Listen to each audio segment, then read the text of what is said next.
السلام علیکم ورحمۃ اللہ وبرکاتہ۔ الحمد للہ رب العالمین والصلاة والسلام علی رسولہ الکریم، اما بعد فقد قال اللہ تعالی فی القرآن المجید والفرقان الحمید۔ فاعوذ باللہ من الشیطان الرجیم، بسم اللہ الرحمن الرحیم۔ قل هو اللہ احد اللہ الصمد لم یلد ولم یولد ولم یکن لہ کفوا احد۔ میں نے ابھی آپ کے سامنے ایک سورہ تلاوت کی ہے، اس کا ترجمہ یہ ہے، اے نبی کہہ دو اللہ ایک ہے، اللہ بے نیاز ہے، وہ نہ کسی کا باپ ہے اور نہ ہی کسی کا بیٹا، اس کا کوئی ہمسر نہیں۔ کیا یہ حقیقت نہیں ہے کہ جب ہم تاروں بھرا آسمان، چوڑی چکلی زمین، گہرا سمندر، اونچے اونچے پہاڑ دیکھتے ہیں تو بے ساختہ یہ خیال آتا ہے کہ ان کا کوئی مالک ہے، ان کا کوئی خالق ہے جس نے ان سب چیزوں کی تخلیق کی ہے۔ پھر ہم ایک قدم اور آگے بڑھاتے ہیں اور سوچتے ہیں کہ رات آتی ہے، نیند رخصت ہو جاتا ہے، صبح ہوتی ہے، شام ہوتی ہے، کائنات کا نظام بندھے ٹک کے اصول کے مطابق چل رہا ہے، کہیں سے کوئی خرابی نہیں، شمس و قمر اپنے وقت پر نکلتے ہیں اور وقت پر ڈوبتے ہیں، تو بے ساختہ یہ کہنا پڑتا ہے کہ اس عظیم کائنات کا کوئی حاکم ہے جسے کسی کے تعاون کی ضرورت نہیں، وہ سارے جہان سے بے نیاز ہے، کسی کا احسان مند نہیں، وہ جو چاہتا ہے کرتا ہے، اسے کوئی روکنے اور ٹوکنے والا نہیں، کیونکہ اگر کوئی روکنے اور ٹوکنے والا ہوتا تو اس دنیا کا نظام اس اچھے ڈھنگ سے نہ چلتا۔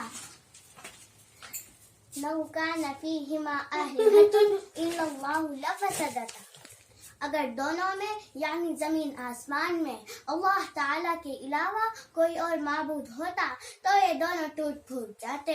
جب کسی ملک میں دو بادشاہ نہیں رہ سکتے، کسی بھی ادارہ کے کئی صدر نہیں ہوتے، تو بھلا اس کائنات کے کئی حاکم کیسے ہو سکتے ہیں؟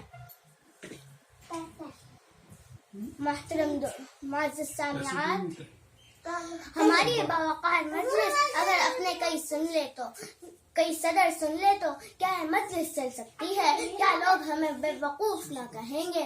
تعجب ہے کہ ان لوگوں پر جو سارے جہان کے کئی صدر مانتے ہیں، کوئی باپ بیٹا، کوئی روح القدس کا نظریہ تراشے ہوئے ہیں، کوئی ہزاروں دیوی اور دیوتاؤں کو پرمیشور کا ساجی بناتا ہے، مگر بڑے افسوس کی بات ہے کہ لوگ انہیں بیوقوف کہتے ہوئے ہچکچاتے ہیں۔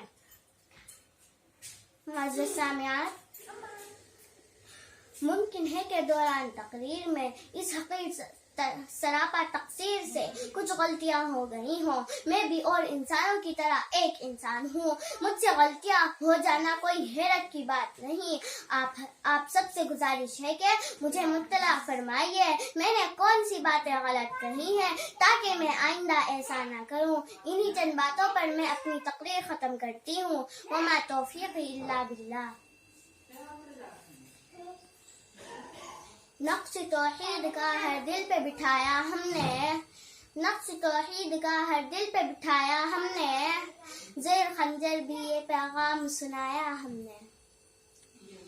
کس کی ہیبت سے صنم سہمے ہوئے رہتے تھے، کس کی ہیبت سے صنم سہمے ہوئے رہتے تھے، منہ کے بل گر کے هو اللہ احد کہتے تھے۔